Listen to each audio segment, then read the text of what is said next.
Arrow cross, rubber stamp, सुभिन्नक चिन्ह मोहर, brass seal, mock poll slip, pink paper seal, निवेदित मतपत्र यानी कि tender vote, special tag, address tag, AB paper seal यानी कि मॉडिफाइड ग्रीन पेपर सील आदि से संबंधित कुछ सामान से आपका परिचय कराना शेष रह गया था, तो उनका परिचय मैं आपको इस वीडियो के माध्यम से करा रहा हूँ।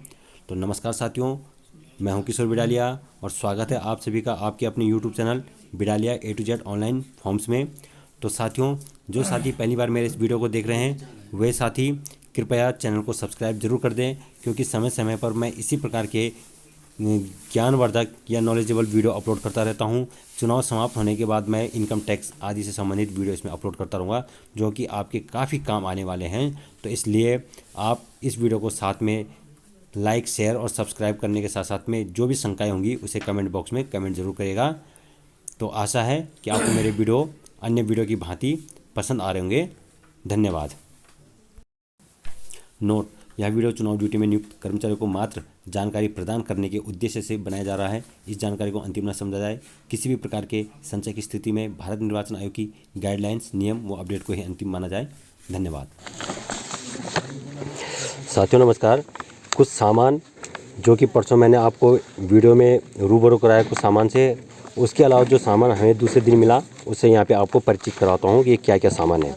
ठीक है साथियों, ये देखिए, आप ये देख सकते, ये होती है, इसको बोलते हैं सुभिन्नक मोहर, सुभिन्नक चिन्ह वाली मोहर। इसमें होता क्या है कि इसमें एक तरफ हमारे बूथ का नाम नंबर होता है, दूसरी तरफ विधानसभा का नंबर होता है। बल्कि इसको मैं किसी कागज़ पे लगा के दिखाता हूँ आपको। अगर यहाँ पे आप देख सकते हैं, ये है इंक पैड, हमारे पास स्टाम्प पैड, और हमने ये दिखाया।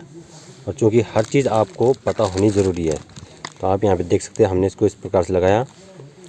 तो यहाँ पे ये इसको पेज को हम ही घुमा देते हैं। आप देखिए, ये होता है, इसको बोलते हैं सुभिन्नक चिन्ह। ठीक है, सुभिन्नक चिन्ह वाली मोहर। तो यानी कि एक तरफ से 40 क्या है, 40 विधानसभा का क्रमांक है, संख्या, और 98 क्या है, जो मतदेय स्थल है, ये वो क्रमांक है। तो ये हो गई सुभिन्नक चिन्ह वाली मोहर। ये लगभग हर पेज पे लगेगी जो भी हम प्रपत्र भरेंगे। ठीक है, इसके बारे में फिर अलग से बताऊंगा। फिर दूसरा है, इसके अलावा ये एक मोहर। अब ये मोहर क्या है, इसको भी दिखाता हूँ मैं आपको।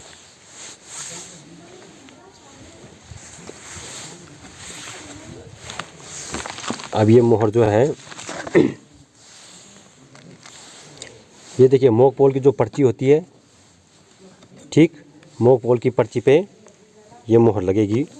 हालांकि ये इसको बोलते हैं मॉक पोल स्लिप। आपको पढ़ने में आएगा कई जगह कि मॉक पोल की पर्ची पे मॉक पोल स्लिप होनी ज़रूरी है। तो यानी कि प्रत्येक मॉक पोल पर्ची के पीछे हम इसको लगा देंगे, तो इससे पता चल जाएगा ये मॉक पोल स्लिप है। और उसके साथ साथ में जो तीसरी मोस्ट इंपॉर्टेंट चीज़ है वो है, इसको बोलते हैं एरो क्रॉस। यहाँ पे एरो बने हुए कैसे, क्रॉस में, तो arrow cross mark rubber stamp बोलते हैं इसको। तो इसको भी हम आपको यहाँ पे दिखा देते हैं, चाहे आप इस साइड से करो चाहे आप इस साइड से। ठीक है, इसे ऐसे करके इंक पैड होता है, आपने इंक पैड पे टच करना है, किसी भी साइड से कर सकते हो आप, बात एक ही है। और उसको आप उन मॉक पोल वाली पर्चियों पे लगा देंगे, तो इस प्रकार का साइन बनेगा इसमें। दिखाई दे रहा है आपको? तो क्लियर हो गया। ये है मॉक पोल वाली जो स्टैम्प है, rubber stamp, arrow cross mark rubber stamp बोलते हैं इसको। तो ये 3 स्टैम्प से आपका परिचय हो गया। और तीसरी जो सबसे मोस्ट इंपॉर्टेंट है, इसको बोलते हैं ब्रास सील, यानी कि पीतल की सील। ठीक है, ये किस काम आती है, ये काम आती है, ये देखिए उत्तराखंड का साइन बना हुआ है यहाँ पे। तो ये जो है ये किस काम आती है, जब हम लाख होता है, लाख को पिघला करके हम किसी भी लिफाफे का मुंह बंद करते हैं सील से, उसको पिघला करके, तो हमें इससे यूँ करके इससे प्रत्येक को सील बंद करते समय इसकी आवश्यकता पड़ती है। तो ये होती है ब्रास सील।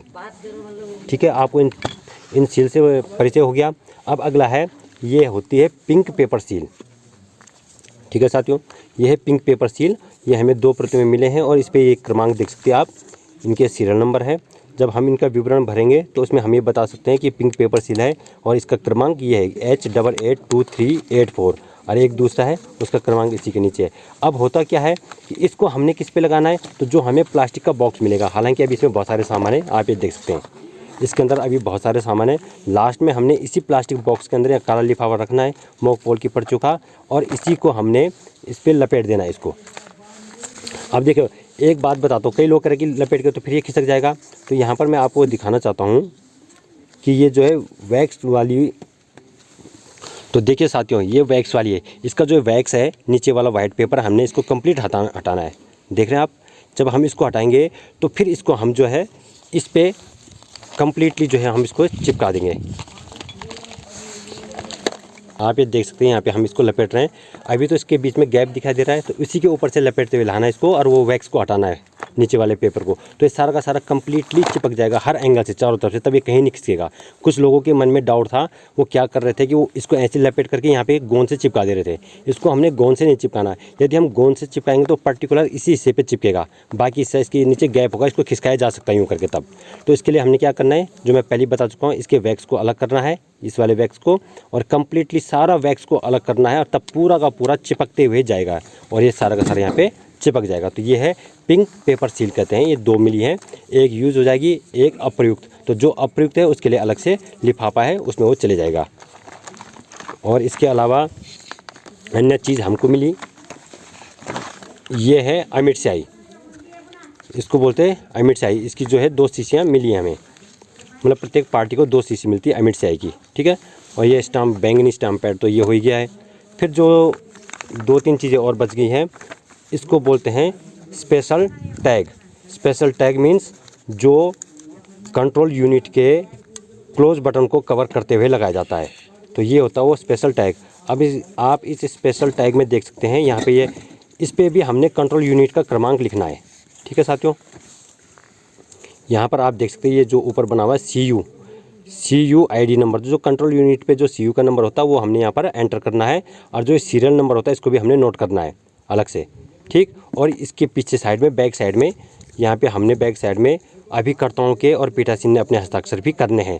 ऐसी जो पिंक पेपर सील थी, इस पे भी अभिकर्ताओं के यानी कि एजेंट के और पीठासीन के हस्ताक्षर हो जाएंगे साइड पे, ठीक। तो ये 4 प्रतियों में मिली है, हालांकि इसका यूज़ एक ही होना है, पर ये एक्स्ट्रा दिए होते हैं कि बाय द वे कोई मिसप्लेस या कोई खो गए, कोई ख़राब गए, फट गए, तो तब इनकी आवश्यकता पड़ेगी। बाकी 3 को हमने अप्रयुक्त वाले लिफाफे के अंदर इसको वापस भेजना है। जो प्रयुक्त हो जाएंगी उनका क्रमांक लिख देना, जो अप्रयुक्त रहेंगी उनको हमने वापस भेजना है। अब ये है, इसको बोलते हैं जो नई आ रखी है मॉडिफाइड ग्रीन पेपर सील, ठीक है। इस पर क्रमांक क्या लिखा है, तो मॉडिफाइड ग्रीन पेपर सील है, इसको हम AB नाम से भी बोलते हैं। ये इधर B लिखा हुआ है आप देख सकते हैं, और इधर ये जो है A है, तो ये A सील, A वैक्स लगा है इस पर, इधर B है। तो हमने इसको करना क्या होता है कि ये ध्यान रखें, जब हम उसमें कंट्रोल यूनिट में इसमें इसको एंटर करेंगे, तो ये वाले हिस्से को, A वाले हिस्से को हम ऐसे करके ऊपर डालेंगे, और जो ये है, ये वाला हिस्सा इसका येलो ग्रीन टाइप का, ये ऊपर रिजल्ट वाले सेक्शन की तरफ आएगा, और ये रेड वाला हिस्सा जो इसका प्रिंट वाले बटन की तरफ को होगा। तो फिर हम इसको उस पर लपेट के यूँ करके लाएंगे, तो इसका वैक्स को हटा करके हम ऐसे करके मशीन पे इसको चिपका देंगे A पोर्शन को। जब A पोर्शन चिपक जाएगा, तो फिर नीचे से B पोर्शन यूँ घूमते हुए आएगा, इसका हम B वैक्स को हटा करके फिर हम ऐसे करके मशीन के ऊपर से हम इसको चिपका देंगे।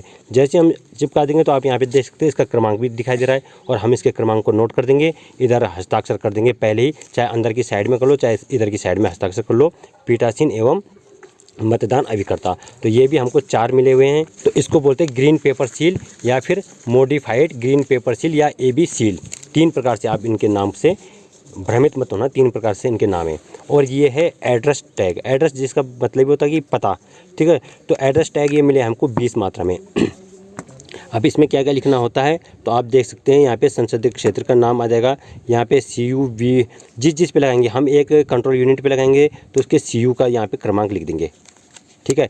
जिस एड्रेस टैग को हम BU पे लगाएंगे, बैलेट यूनिट पे, उसका यहाँ पे हम बैलेट यूनिट का यहाँ पे हम क्रमांक लिख देंगे। जहाँ पे हम VVपैट पे बाहर से लगाएंगे इसे, तो VVपैट का क्रमांक लिख देंगे। और VVपैट का जहाँ से हम मॉक पोल की पर्चियाँ निकालेंगे, उसे भी हमने इसमें पैक करना है, सील करना है। और ये सब सील होंगे, ठीक है। और सील किससे होंगे, वो ब्रास सील से, लाख पिघला करके, जो ब्रास सील मैंने अभी आपको दिखाई थी ये वाली, इस ब्रास सील की सहायता से लाख पिघला करके हम उसको सील करेंगे। तो ये कुछ सामग्रियाँ थी जो कल हमको अतिरिक्त मिली थी, जो मैं पहले दिन आपको परिचित नहीं करा पाया। उसके बाद मतदाता पर्ची का बहुत टॉपिक आ रहा था। तो ये है वो मतदाता पर्ची, ये 50-50 या 100-100 के सेट में होती है। तो जहाँ आपके पोलिंग स्टेशन में अगर 700 मतदाता होंगे, तो ये हो सकता है कुछ एक्स्ट्रा मिल जाए, मीन्स 750 या 800 मिल सकते हैं। 600 मतदाता हैं तो 50-100 एक्स्ट्रा मिल सकती है। अब होता क्या है कि यूज़ ये सारे नहीं होते, 100% मतदान कहीं नहीं होता है, पर फिर भी आप ये मान के चले, अगर आपके यहाँ होता है तो आपने इन पर्चियों में कुछ जो तैयारी करनी पहले ही, आज पहले दिन, तो आपने मतदाता रजिस्टर के स्तंभ 1 के अनुसार निर्वाचक की क्रम संख्या, तो तो देखिए आप यहाँ पर तो निर्वाचक की क्रम संख्या अर्थात जो मतदाता जो 17 का रजिस्टर है उसमें 1 2 3 4 जिस क्रम से लोग आएंगे, तो यहाँ पे आप चाहें तो इन पर्चियों पे पहले यहाँ पे 1 2 3 4 करके आप 200 300 या 400 पर्चियों पे क्रमांक लिख सकते हैं। ठीक है, अगर चाहें तो काम हल्के करने के लिए।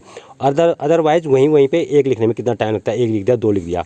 फिर दूसरा इसमें क्या लिखना है कि जो निर्वाचक की नामावली में यथा प्रविष्ट निर्वाचक की क्रम संख्या, जो उसकी नामावली है चिन्हित प्रति, उसमें उसका 50वां नंबर है कि 100वां है कि 200वां है, भले वो यहाँ पे वो पहले नंबर पे आया है वोट देने, तो आप यहाँ पर वो लिख करके उनकी संख्या इस पर लिख देंगे। फिर यहाँ पे मतदान अधिकारी के लघु हस्ताक्षर, देखिए मतदान अधिकारी के कह रहे हैं अर्थात जो इस पर्ची को जारी करेगा। अब इस पर्ची को कौन जारी करेगा, हमने आपको बताया था ये दायित्व है मतदान अधिकारी द्वितीय का, जिनके पास सर्वाधिक कार्य होगा पोलिंग डे पर। ठीक है, हालांकि पीठासीन पे सबसे ज़्यादा होता है, पर पोलिंग डे के दिन जो है इन पे सर्वाधिक कार्य होता है। तो यहाँ पे अपना इनिशियल हस्ताक्षर कर देंगे, छोटा सा शॉर्ट। तो ऐसी आपने इस सारी पर्चियों पे करते जाना। तो ये हो गई पर्चियाँ। इसके अलावा देखिए ये होती है मतदाता रजिस्टर ये होती है निर्वाचक नामावली की जो प्रतियाँ। तो देखिए पहले क्या था कि एक चिन्हित प्रति मिलनी थी और 3 कार्यकारी वर्किंग प्रतियाँ मिलनी थी, लेकिन इस बार हुआ क्या है, चेंजिंग आई इसमें, मामूली सी चेंजिंग कि 2 ही प्रतियाँ मिली हैं, एक वर्किंग वाली है और एक चिन्हित प्रति। अब सवाल आता है कि हम कैसे पहचान करें इसमें कि कौन सी चिन्हित प्रति है और कौन सी वर्किंग प्रति है। तो इन दोनों में सिर्फ एक चीज़ का डिफरेंस देखने को मिल रहा है, बाकी सेम एज इट इज़ है दोनों। तो देखिए इसमें क्या है, यहाँ पे मोहर लगी हुई, मतलब हस्ताक्षर है, लेकिन कौन से, मोहर वाले हस्ताक्षर है। ठीक है, ये आरओ के या जो निर्वाचक रजिस्ट्रीकरण अधिकारी के हस्ताक्षर मोहर के रूप में। ठीक है, और इस वाली में भी देखेंगे आप, दूसरी वाली में भी प्रत्येक पेज में ये हस्ताक्षर है। तो आप बोलोगे कि फिर इसमें डिफरेंस कहाँ है, दोनों में है। अब इसमें डिफरेंस है फ्रंट पेज में, यहाँ पे दिखाता हूँ मैं आपको। इस पे तो मोहर वाले हस्ताक्षर है, जो मोहर पे बने रेडीमेड हस्ताक्षर है, और इस पे देख सकते हैं आप हाथ के द्वारा किए गए हस्ताक्षर है, यानी कि पेन से हस्ताक्षर किए हुए हैं, और इस पे मोहर वाले हस्ताक्षर है। तो इनमें तब डिफरेंस क्या है कि जिस पे हाथ के द्वारा हस्ताक्षर किए गए तो ये ओरिजिनल मानी जाती है। ठीक है, तो जो ओरिजिनल मानी जाएगी तो स्वाभाविक सी बात है वही निर्वाचक नामावली की चिन्हित प्रति कहलाएगी। तो 2 ही चिन्हित प्रतियाँ हैं। तो आशा है कि आपका ये डाउट क्लियर हो गया होगा। फिर भी देखिए मैं हर बार हर वीडियो में कहता हूँ कि मेरे द्वारा दी गई जो जानकारी केवल आपको जानकारी उपलब्ध कराने के उद्देश्य से मैं ये वीडियो बनाता हूँ, और ये अंतिम नहीं है, इसको अंतिम न माना जाए। इसमें किसी प्रकार का हेरफेर होता है तो आप अपने जो आपसे उच्च अधिकारी हैं आप उनसे संपर्क करें, जैसे सेक्टर मजिस्ट्रेट हो गए, ARO हो गए, जोनल मजिस्ट्रेट हो गए, या फिर RO हो गए। तो आप समय समय पर उनसे भी कॉन्टैक्ट करके पूछ सकते हैं किसी भी चीज़ में। देखिए मैं भी गलत हो सकता हूँ, और इसीलिए मैं कहता हूँ कि मेरा प्रयास होता है कि मैं आपको सही जानकारी प्रदान करूं। तो आप साथ साथ में उनसे भी कंफर्म कर सकते हैं। बाकी मेनली मैं आपको ये सारी चीज़ें बता रहा हूं। अब बात आती है पहले दिन की। जब आप पहुंच जाते हैं तो पहले दिन आपने क्या करना होता है, जितने भी लिफाफे होते हैं उन लिफाफों के ऊपर आपने, जैसे पीठासीन अधिकारी वो अपने हस्ताक्षर कर देंगे। ठीक है, जहाँ पे जनपद का नाम, मध्य स्थल, संख्या वगैरह ये सब कुछ भर देंगे। इसके अलावा एक चीज़ ये है, ये चीज़ बतानी रह गई थी, को बोलते हैं निविदत मतपत्र, यानी कि बैलेट पेपर। बैलेट पेपर ये कैसे होते हैं, जैसे आपकी बैलेट यूनिट के ऊपर भी ये चिपके होंगे, ये होते हैं बैलेट पेपर। ठीक है साथियों, तो इसमें आपकी विधानसभा में जितने भी कैंडिडेट होंगे तो सेम एज इट इज़ ऐसी आपकी बैलेट यूनिट के ऊपर भी चिपके होंगे। तो जो भी कैंडिडेट होगा तो जब भी वो आएंगे मतदाता, जो टेंडर वोट देंगे, ये टेंडर वोट देने वालों के लिए, तो इस पर arrow cross mark rubber stamp से यहाँ पे चाहे यहाँ पे चाहे यहाँ पे उस पर क्या कर देंगे, मोहर लगा देंगे अपने पसंदीदा कैंडिडेट पे, और ये नोट आए। तो ये होते कैंडिडेट यहाँ पे। फिर ये करने के बाद इसका प्रोसेस क्या होता है, इसको फोल्ड कैसे करना होता है। देखो यू में करना होता है इसको फोल्ड, यू में समझिए।